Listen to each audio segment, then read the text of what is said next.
I just sort of felt like there was much more out there for me than just being in a corporation forever. I didn't see myself in that place. People talk about balance in life. When you're in that steady state, especially as a high performer, Yeah. that steady state can actually be dangerous. You have to be bold and you have to take a big step. Otherwise, you can't grow. And it's also going to really kill you. The best part is you don't have anybody telling you what to do. You don't have to be at your desk at a certain time. I think the one thing I've learned about myself is that we're resourceful. And resourcefulness is almost more important sometimes than intelligence. I would say to my younger self not to take myself so seriously. You don't have to prove yourself. It's okay. Welcome to the Trailblazers, the space where high-achieving women finally exhale and feel deeply understood. We are Brittany Anderson and Disha Solanki, two leaders who have built, scaled, exited, and supported multi-8 and 9-figure companies while carrying far more than most people ever see. Here we go where most conversations stop. The burnout, the pressure, the ambition, the identity shifts, the invisible load, and the moments you almost quit. This is where the real story begins. Trailblazers. Today we are in conversation with the founder of Manhattan Boutique Real Estate in New York. She has built her career in New York City real estate with a truly global lens. She loves to travel. She's worked with clients coming into New York from all over the world. And today we talk to the woman behind the boutique real estate agency, Joan Brothers. Welcome to the show. So, Joan, what I would love to know before we get into New York and real estate, which I am actually dying to know a little bit about, we'd like to know a little bit more about you as a human. Where did you grow up? Okay. Like before real estate, maybe? Oh, sure. Well, there was a lot of me before real estate. And that's much more interesting, right, than what we do for a living is about who we are. So I grew up outside of New York City. There's different states because I know you're in the UK. So it's like it's being farther than Windsor. I don't know if this is like the Cotswolds or something like that, but I grew up in Connecticut, which is a lovely suburb and very nice, simple place to grow up. I grew up with a lot of snow. I had lots of snow boots. 2 feet of snow for snow for storms was normal when I was growing up. And it was just a lovely place to enjoy growing up. But I always, as much as I love the simpleness of growing up in the suburbs, I really enjoyed wanting to be in a city. So my goal as I got older was to get into the city and eventually go to New York City. And also, I really wanted to be an expat in Hong Kong, but that'll come later. So I got myself to Boston for college, which was a fabulous city to be a college student in.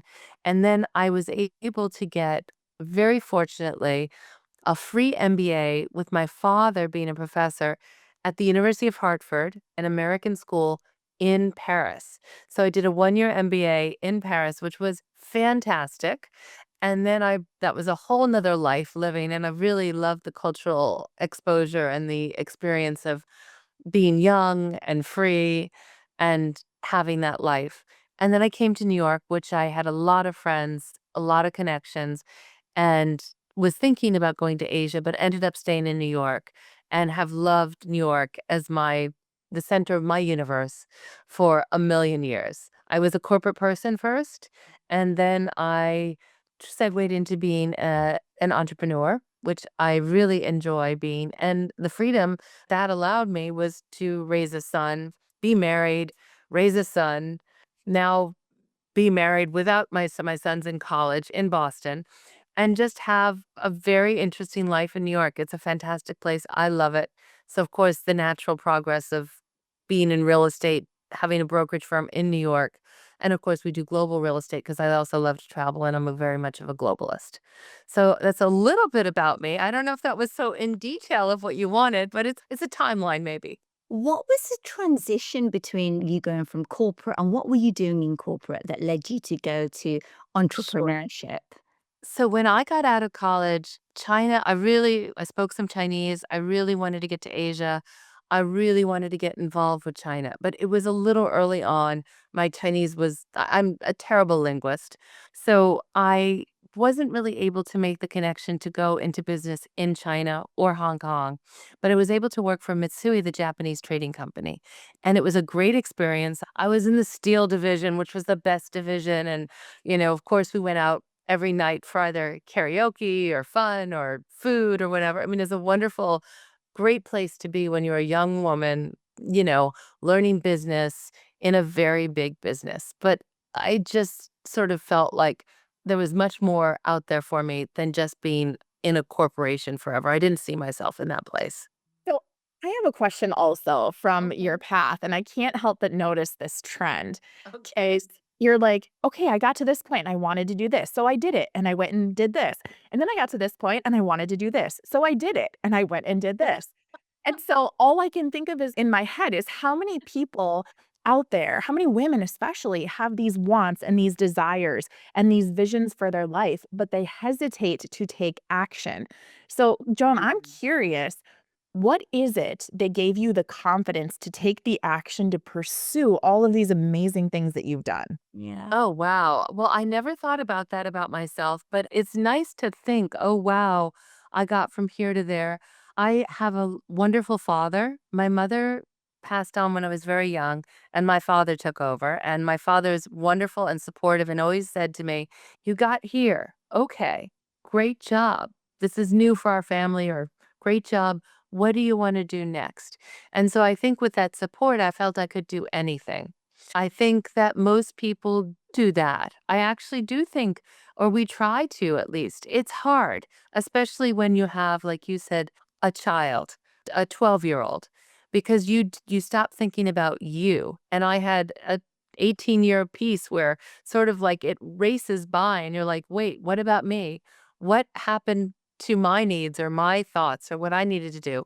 So I tried as hard as I could to squeeze those times when I could get a little something for myself, but certainly other people, like my child and my husband and my family came first. But I think we do as women have to try and grab the moments for ourselves and satisfy whatever it is we need for ourselves, because otherwise we get really frustrated. Yeah, that is very true, and I think with that frustration can come a level of resentment too, and it's not I think about some of the conversations even like Disha that you and I have had, where it's like we cherish our children and our families, our spouses, all those things so much, but there can come times where you're like, "Oh my gosh, I'm building a business or multiple businesses," Mhm. and then I walk in the house and for both Disha and I know we've chosen to not have the au pair or the nannies or Yes. whatever. We have help, we have wonderful Yes. people in our lives, Yeah. but we wanna be the ones that are super, super active and involved and hands-on and all those things. And sometimes you sit there and you're like, "I don't even have time to, like, breathe."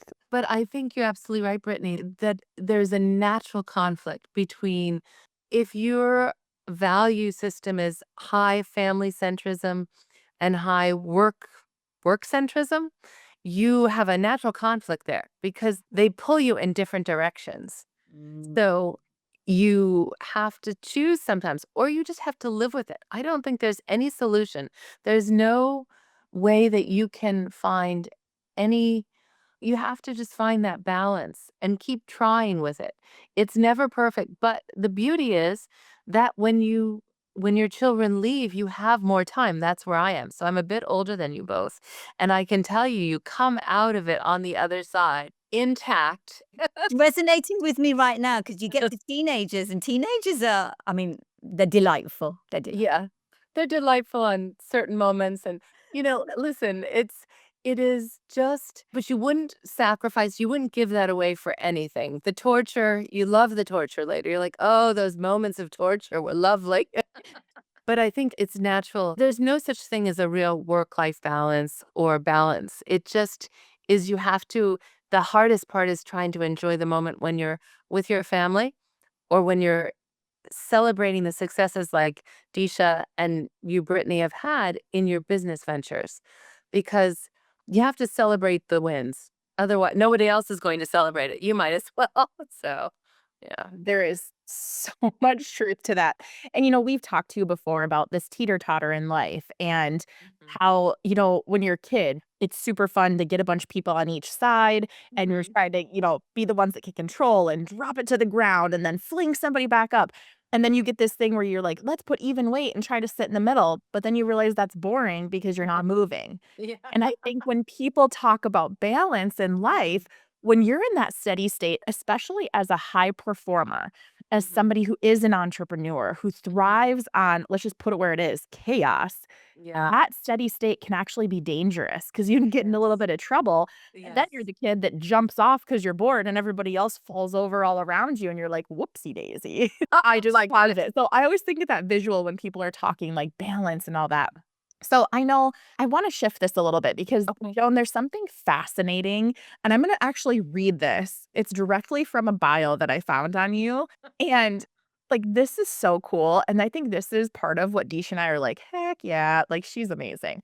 So you said, there's nothing more exciting than connecting fascinating people to spectacular homes and investments in our great city. It Okay, sounds very dramatic. Okay. so dramatic, but it's so good. So, my Mhm. question, I think, in this Okay. is you're able to work with incredible humans, people of a lot of wealth, of a lot of, call it stature, all of those Mhm. wonderful characteristics. So, how do you personally foster and build relationships with people, which then in turn turn to buyers, turn to lifelong friends, lifelong Yes, customers? sure. I think, first of all, it's so funny that you say that because it is, I'm in the people business. And I think as entrepreneurs, we're all in the people business. So that's the part that gets me up in the morning. I love that part of getting to know people. I love the process of negotiation, the process of transactionally, but also after the deal is done, continuing to remain or having developed a friendship, continuing to remain friends and continuing on for a long-term relationship, which is really nice. One of the things that I tell people when I meet a client, and it's anybody, but yeah, in New York City real estate, it could be a high net worth or successful client by those means. I try not to do the research before I meet them, and I try and get to know them. I call it walking and talking when I'm with them. And if I can, or if we're sitting down, honestly, most of the people I meet are busy. We meet, we go through the business and we walk and talk and we get to know each other. And from that, I can gather, what are they about? What are they looking for? What is their next step in life that I need to help them with to get them from them, for my part of contribution would be the real estate. But it's more than that because they're either coming to New York or making a change in their life. And so you really have to get to know someone as a person and not read about them like in Forbes magazine. This is like impossible. And you'll be intimidated and you'll never know that person as a person. And the funny thing about it, what we were just reflecting on back about balance is when you talk with these people, they're like, well, I could have been more successful. And you're like thinking to yourself, didn't you invent X or not X? Didn't you invent Y? Weren't you the person that headed up this? And every single person says the same thing to me like, well, I didn't quite get to where I wanted to go. I was thinking, I was trying, and I'm like, boy, we're all like this. This is just amazing. And it makes them very human. And so you then get to know somebody as a person. Hopefully, you like them. Most of the time, that happens. If not, you are transactional and you find out what their needs are and you get them to where they need to go as seamlessly as possible. I can only assume getting to know someone when they're buying somewhere they're going to be spending some time, which they may call home, is Yes. just to get an idea of what they like when you're searching for the right property for them. Because I always say this, and when we were looking for our new home, it was a mess. It needed a total renovation. But you get this feeling when you walk in, you're like, it's Mhm. this one. Yes. It's hard if you're not that person to then broker the right kind of properties for them. You're very right. So that's why that walking and talking and getting to know them on a very foundational level is really important. And actually, I'm going to be seeing a friend who was a client several years ago. And nowadays, I more run the firm, so I don't go out every time with the client, my agents do, but I still try and get to know the person because this particular friend who's coming over, we looked for all these different things for her. And I thought to myself, she has this desire to be in this one area of town that's kind of fancy because she feels she's pretty fancy. And there's nothing wrong with it. And this apartment's really fancy. It satisfies that need in her, and she's certainly not going to verbalize to me, hello, I'm a fancy person and I would like a fancy apartment, but I mean, I knew that about her. And so I kept on telling my associate who was handling her, I said, this is the apartment she wants. It's her vibe. It's what she should be with. It's what she needs. And in the end, they bought it. After looking at like, I don't know, 40 different things for like a year, and it all worked out. But yes, you do get a sense of a person and what they kind of need. And a lot of times it's not spoken. So you really have to get to know them. Yeah. So I just picked up one thing that you said there, again, kind of nonchalant. And it was, well, right now I'm not as much in the company. And I know that there's a lot of women, we call it, and it's not my coined term. I believe this came from Strategic Coach, from Dan Sullivan of Strategic Coach, Oh, yes. but talks about like the ceilings of complexity. So you get to a certain point of success and then things get really hard and you have to rewire and rework and kind of figure out who you have to be to get to the next level. And then as the leader, you do that and you break through that ceiling and things are going good. And then the next level hits and you're like, good gosh, like this is never going to end. And so carry on, so on and so forth. If you were talking to a woman that was having great success in her business, she's in the 7 figures, she's growing, but she's like, oh my gosh, everything still feels like it's dependent on me. I'm still so involved. There are a couple insights that you can share as somebody who has done it to start removing yourself from the business and really leaning into maybe the life you want or the strengths that you are best suited to do. You have such good questions. I'm still in the process of doing that, but I have, because I really love what we were just describing of being with a person and going through being with the person and getting to know them. I'm more inclined to let someone else handle the process because it takes a lot out of you. And that's where really having agents or associates in the firm that are trusted, who are high quality, I'm really enjoying. So if I enjoy the people that I'm working with, I feel comfortable to have them handle the people I normally would have. And of course, they have their own clients. So I think the key is finding people that you like, that you trust, or can begin to trust. Because as entrepreneurs, we're probably all a little bit control freaky. I'm sure that that's unfortunately part of our aspect of ourselves. Sadly, sad but true. But no, absolutely. If you could go and absolutely expand, I think you have to be bold and you have to take a big step and say, okay, I'm going to be bold and let some control out of my hands and expand the business because otherwise you can't grow. And it's also going to really kill you. It's you either going to remain small or if you're a little bit more ambitious and you want to grow, you need to have more people helping you. And there are people who are very capable. You just have to admit it to yourself that other people can do what you do and that you can support them and that you want to see them grow and make money or you know, professionally grow. So it's out there. I think there are probably other people who are better suited to answer that, but I have done it. I have done it to a degree. And it's nice because then I can travel internationally and then expand in terms of doing international real estate advisory, which is really interesting to me. So, So yeah. I did recently read that you're looking at expanding into the GCC countries. Is that right, Joan? Yes. Read that. You're correct. Well, we have clients that are from there that we help come to the US, whether in Boston, New York, California, or we have US clients that are going there, like Dubai, not so much Abu Dhabi, or we have clients from UAE who needed something in the south of France. So, I mean, we have these sort of unusual, sort of little consulting situations, and we enjoy each piece of it. And that's something we'd love to expand further, that we're really good at. So do you get the opportunity then to travel to the south of France, Joan? Because this sounds very lovely. Sometimes. And then now, you're not quite near London, but you're somewhat near London Yeah. based on our last conversation. And, we're even getting clients inquiring about London. So, I mean, like, there's a lot of people worldwide looking at different places to live and be, and we're absolutely able to help them with our contacts locally.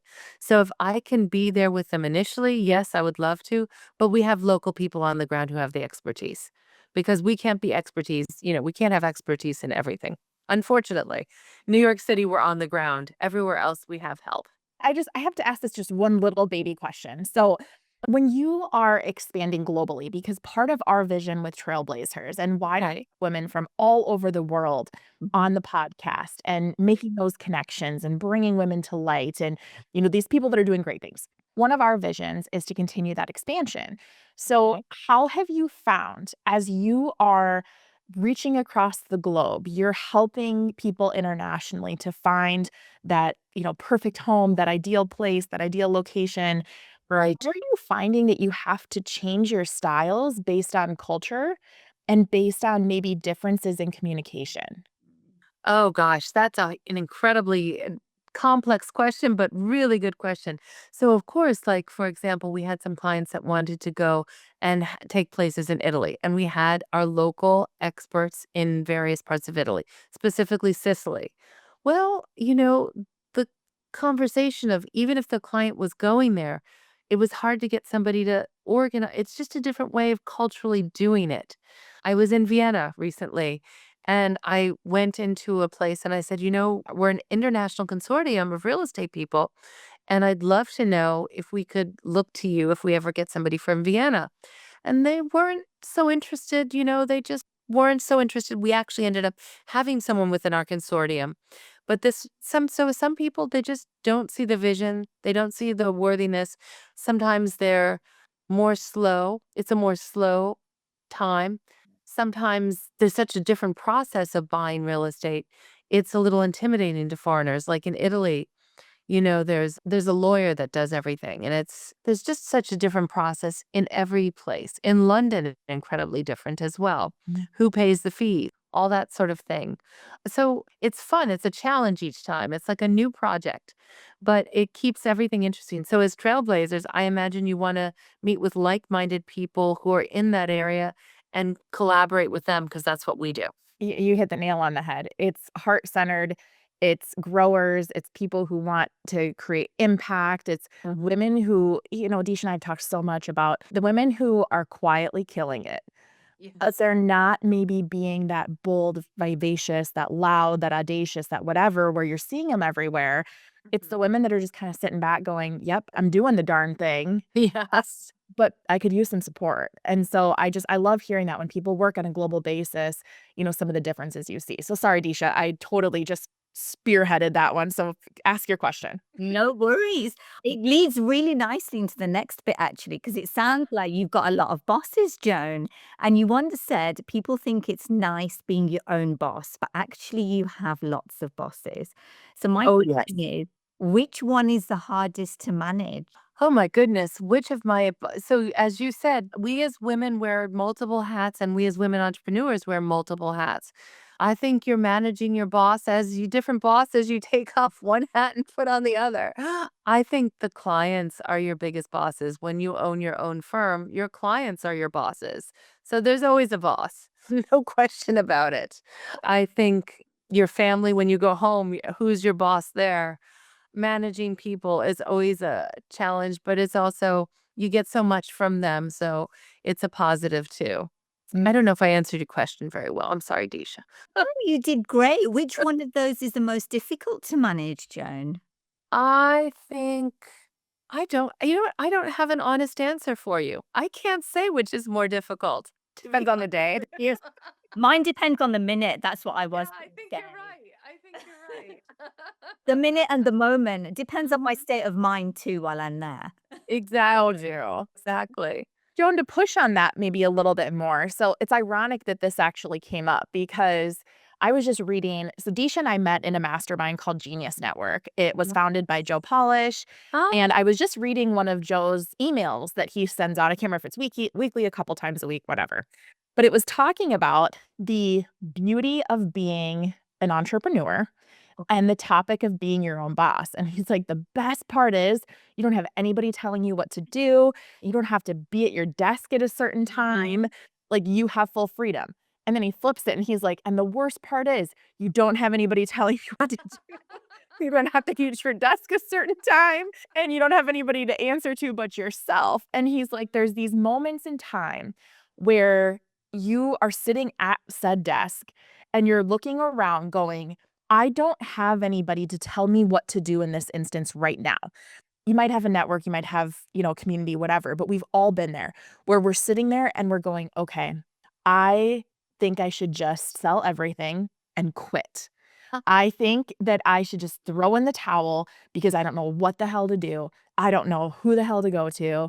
And I'm so stuck and I'm terrified and I haven't slept in 3 days and I haven't eaten in 4 or I've eaten everything in 4 or whatever it is. But Joan, I'm curious, what was a moment in time for you, if you don't mind sharing, that you just felt gutted? You just felt like, this is it. I'm done. I'm just done. So it's so funny because when you're talking about this, Brittany, I'm thinking that we know who our meanest boss is. Our meanest boss is ourself, for sure. No question about it. Yes. So I would say, there were certain times like when in real estate where I've done a very big deal and in real estate or in any sort of business, you're only as good as your last deal. You know that statement. And that's kind of mean. And so you've done something and you're like, all right, well, I've done this. Nothing can seem that exciting after this, or, something could, but I don't know if it's going to happen. Maybe I should just try something else. I mean, those are occasionally the times, but that particular situation sort of prompted me to say, okay, maybe now it's time to scale a bit and have agents and be a manager. But I only want to work with certain people that I like, that I think can take really good care of our clients in the way that I could. So that took a bit of time to build. So I think once you pivot and create a new game for yourself, a new challenge for yourself, then that takes you from let's quit to let's pivot. I think that would be my case. I think that is such a great mindset shift. And sometimes it's those little things. And that's, it's interesting. I think for our listeners too, sometimes, and Deesh and I are guilty of this too. We'll listen to something or we're reading and we're absorbing and we're waiting for that like big revelation. And it often turns into those tiny little nuggets that you're like, okay, the next time that I think of quit, I'm going to think pivot. Mm-hmm. That's it. Right. I'm flipping the language. I'm flipping the narrative. Yeah. So true. As you were building, Joan, and because I assume you started by yourself and now you have your team and you've gone global, what did you learn about yourself in order to lead at this level for our listeners listening? Who did you need to become or evolve into to be who Right. you are? Because what got you here, I always say, won't get you there, right? Right. I think the one thing I've learned about myself, and I think many entrepreneurial women would say the same thing, is that we're resourceful. And resourcefulness is almost more important sometimes than intelligence. It's just knowing how to get from A to B or what you need for yourself to get from B to C or whatever the case may be. I think that resilience, because sometimes you have negative things happen when you're growing or within your business as an entrepreneur. Things will happen that will feel negative towards you, and you don't let it impact you personally. Or you think about how you could have done something a little bit better, because it always takes two to tango, so to speak. If something happened with an employee, or in my case, an associate, I think, why did this negative thing happen? Well, what could I have done better? I'll do better next time. And what did that person do? I have to be able to look for that next time. So when I see it, I can deal with it in an intelligent way. So I think resilience and resourcefulness are the two things that really work for entrepreneurs. When we think about the term resourcefulness, I'm a sucker for a great meme, a really stupid reel. Like, I love things that will make me laugh and like just let me not think for a few minutes. So I was watching one the other day and it was about like strongly independent, typically firstborn women that are super resourceful and all this stuff. They're like, get out of my way. I don't need anybody's help. And then you're pouting because nobody helps you. And, you're like, how come nobody ever lends a helping hand? Whatever. So it made me chuckle, but it got me thinking when you were talking. So you are right. You so hit the nail on the head with how so many entrepreneurial women are incredibly resourceful. I think about Marie Forleo's book, Everything is Figure Outable. I swear to you, that was written for the three of us and the women listening to this podcast. So my question is, how do you allow people to help you? Ah, well, that's the hard part, right? For any entrepreneur. I think you have to learn to ask for help. That's a big, and actually, my pause of hurting my wrist is really teaching me how to ask for help, like how to open a jar, how to cut scissors. Yes, help is really hard. But if you don't ask for help, you don't get to the places that you want to get to. I actually have gotten really good at asking for help from people as I go through business things to grow. But help in a general sort of way, I'm not very good at asking. But I think that's a very good point. Help is essential to grow. Yeah, and the thing that I always think about too is, and I've been guilty of this, where we believe strongly at the Trailblazers to put yourself in rooms that stretch you. It's why we bring together the women that we bring together. It's why we invest heavily in ourselves and put ourselves in rooms that push us. Yes. And honest to goodness, one of the biggest, I'm not going to call it a regret because I honestly don't totally believe in regret. I think everything shapes us and you can find purpose in it. But one of my biggest challenges, let's call it, in earlier years was I would walk into these entrepreneurial spaces and I would feel like I had to mask up, like act like, I'll ask the question of like, okay, well, we have these leads, but how do you convert them? And it's like, well, really, my question should have been, how do I get more leads? Because I'm kind of sucking at it. I don't have enough business to close. Right. And, Right. I just wish I would have at an earlier point in my career asked the questions that would have felt like it made me feel stupid, but Mhm. probably would have got me a hell of a lot further faster. So, has there ever been a time where you have battled imposter syndrome, where you walk in a room and you're like, oh, what am I doing here? And then Mhm. how have you overcome that? Yeah, no, I think that you always overcome it at different stages of different times in your life. So, I think all of us always feel it's an imposter syndrome on some level, somewhere, on any stage, whether it's personal or professional. So, recently, I will tell you, this is kind of fun. It was in New York in September last year, and it's a huge amount of things going on. Fashion Week, family offices, United Nations General Assembly, US Open. What am I missing? Oh, Sustainability Week. So within the month of September is like a huge amount of people descend on New York. And I wanted to get out to everything because I wanted to be able to sort of recreate the way I talk about what I do and what my company does. As I said, I'm the owner and I have associates working with me, but I needed to be able to verbalize how I was thinking about things globally. So I went to 40 events in September Wow. and it was a lot. And I would talk to different people and they were from all different worlds.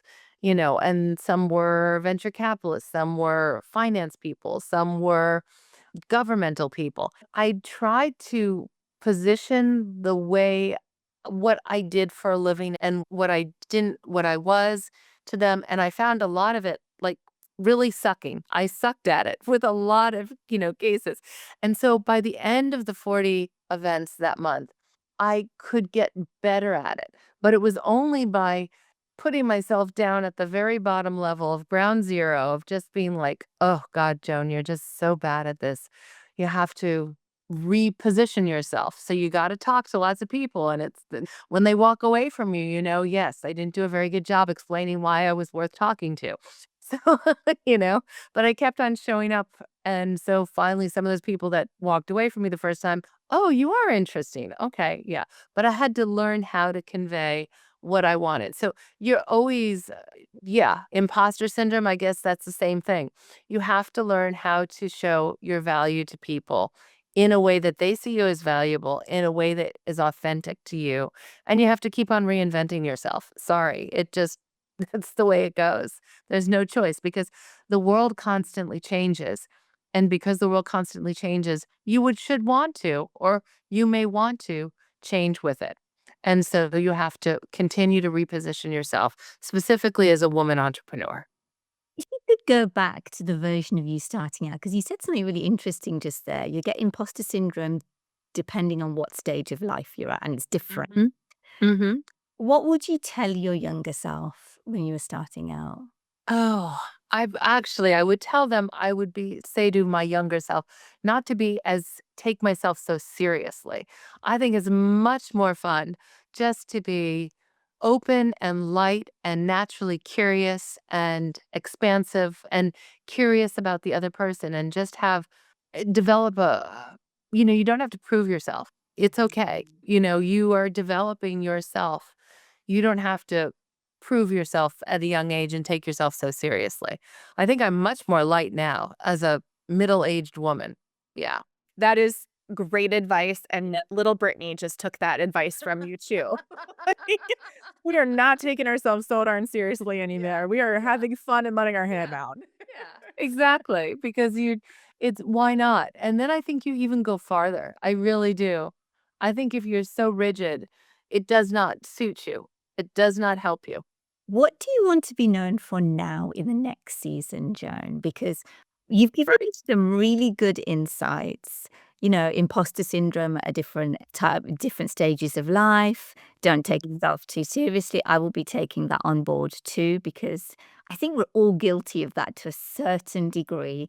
And then you get to a certain point and you kind of like, it's almost like shedding off, and you understand that it's actually fine to just show up as you, and I don't like the word "just," but show up as No, you and leave the absolutely. there, Yeah. right?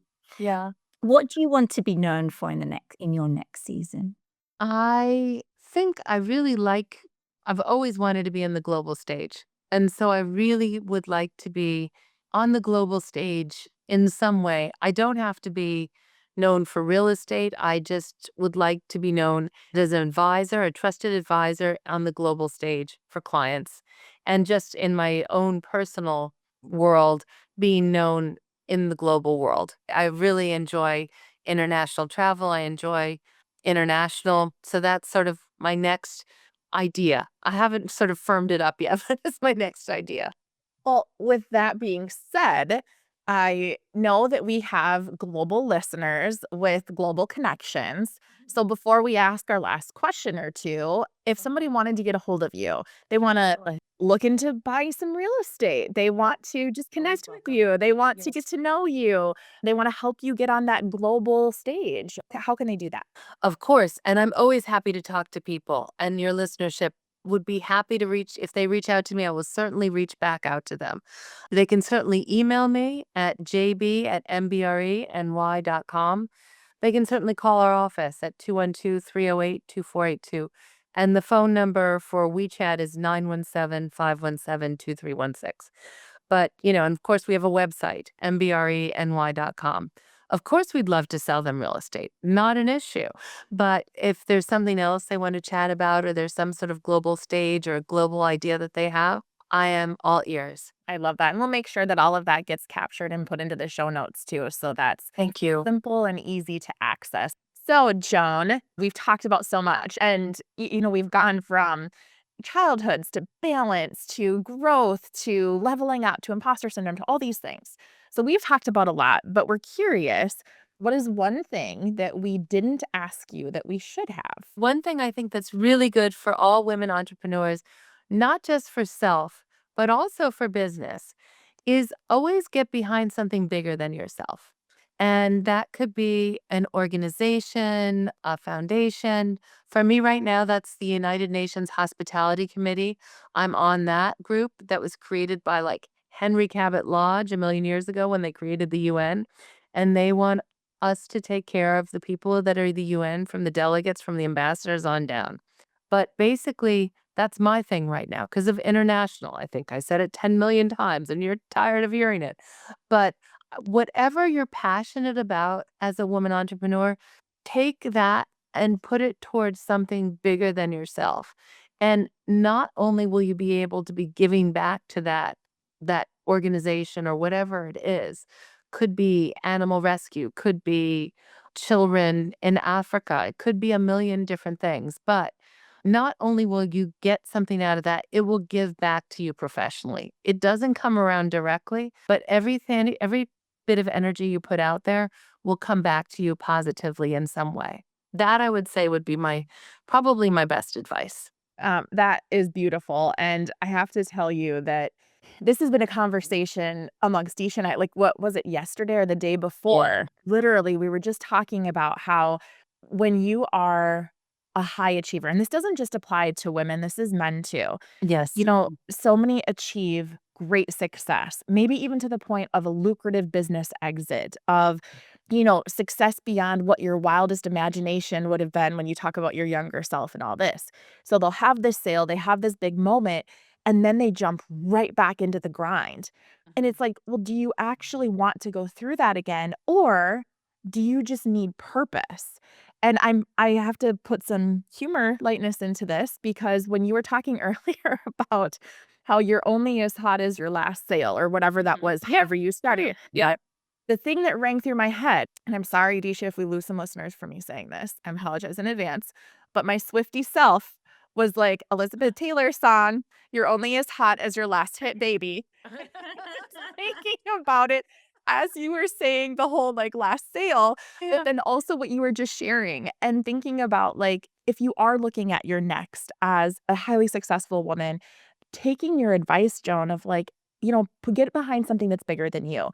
Just because you had a sale, just because you're at a level of success that maybe life financially is super comfortable beyond your imagination, find something that's actually purposeful and meaningful and start pouring into that. So I think that was a great piece of advice, Joan, and I just really appreciate that full circle moment.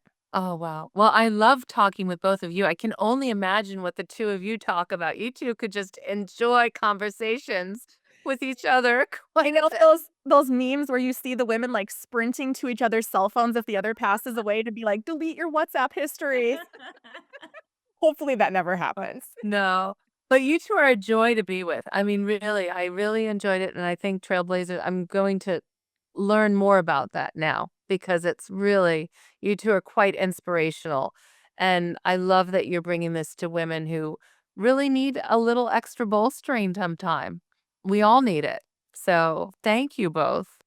Thank you. And thank you Yeah. for coming on the show. Thank you for having me. Really. If this episode supported you, share it with a woman you respect and want to lift up. Join our free Trailblazers community, the space where high-achieving women finally feel met. You'll find the link in the show notes. Until next time, keep moving forward, keep listening to yourself. And remember, you deserve support too.